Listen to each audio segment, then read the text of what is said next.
আসসালামু আলাইকুম, আশা করি আপনারা সবাই ভালো আছেন। আজকের ভিডিওতে আমি যে বিষয়টা নিয়ে আলোচনা করব সেটা হচ্ছে যে এসইওর জন্য আমাদের কোন চেকলিস্টটা ফলো করতে হবে বা কোন চেকলিস্টটা আমাদের দরকার। তো এসইও কাজের ক্ষেত্রে আমরা জানি যে এসইও একটা ধারাবাহিক একটা বিষয় এবং এসইওর ক্ষেত্রে আমাদের ধারাবাহিকভাবে অনেক কাজ করতে হয়। এই জন্য আমাদের যদি একটা চেকলিস্ট থাকে সেক্ষেত্রে আমাদের কাজটা অনেক সহজ হয়ে যায় এবং আমরা খুব সহজেই সেই কাজগুলো করতে পারি। তো ভিডিওটি শুরু করার আগে যদি আপনি আমার চ্যানেলে নতুন হয়ে থাকেন তাহলে আমার চ্যানেলটি সাবস্ক্রাইব করতে ভুলবেন না, আর যদি অলরেডি সাবস্ক্রাইব করে থাকেন তাহলে আপনাকে অসংখ্য ধন্যবাদ। তো চলুন এখন আমরা আমাদের ভিডিওর মূল যে বিষয় সেটাতে চলে যাই। তো আজকে যেটা নিয়ে আমরা আলোচনা করব সেটা হচ্ছে যে যদি আমরা এসইও শুরু করতে চাই বা আমরা এসইও শুরু করব কোনো একটা ওয়েবসাইটের কোনো একটা কন্টেন্টের, তো সেক্ষেত্রে আমাদের কি চেকলিস্ট লাগবে বা কোন জিনিসগুলো মানতে হবে। প্রথমত আমাদের যেটা করতে হবে যে আমাদের Google search console set up করতে হবে। গুগল সার্চ কনসোলের ক্ষেত্রে আমরা সবাই জানি যে এসইওর ক্ষেত্রে গুগল সার্চ কনসোল বা জিএসসি এটা খুবই গুরুত্বপূর্ণ এবং এই সার্চ কনসোলের মাধ্যমে কি করা হয় যে গুগলের কাছে আমাদের যে কন্টেন্ট আছে সেই কন্টেন্টের একটা পরিচিতি তুলে ধরা হয় বা গুগলকে চিনিয়ে দেওয়া হয় যে আমাদের একটা কন্টেন্ট বা আমাদের একটা ওয়েবসাইট আছে। অর্থাৎ আমরা গুগল সার্চ কনসোলের মাধ্যমে আরও যেটা করতে পারি যে ট্র্যাক করতে পারি আমাদের যে পোস্টগুলো আছে বা আমাদের যে লেখাগুলো আছে, আমাদের কন্টেন্টগুলো আছে। এই জন্য গুগল সার্চ কনসোল আমাদের অনেক গুরুত্বপূর্ণ একটা জিনিস বা একটা কি বলবো যে একটা টুল। এই জন্য প্রথমে গুগল সার্চ কনসোল অ্যাড করতে হবে বা সেট আপ করতে হবে। এরপরে সেট আপ বিং ওয়েবমাস্টার টুল।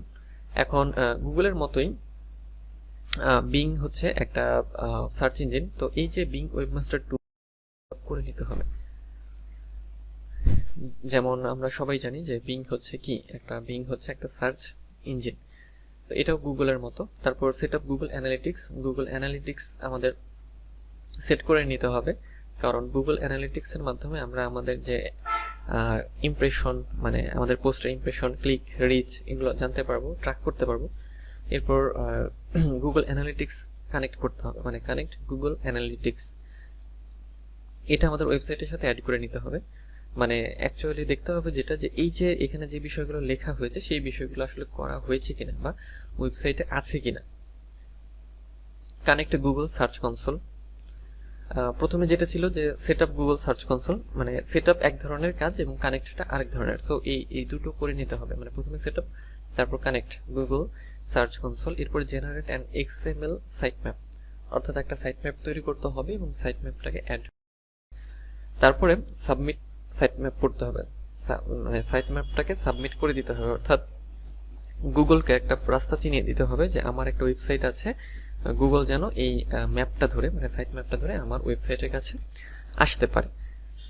তারপর creates a robots.txt file. TXT ফাইলও অনেক গুরুত্বপূর্ণ এসইওর ক্ষেত্রে, এটাও তৈরি করতে হবে।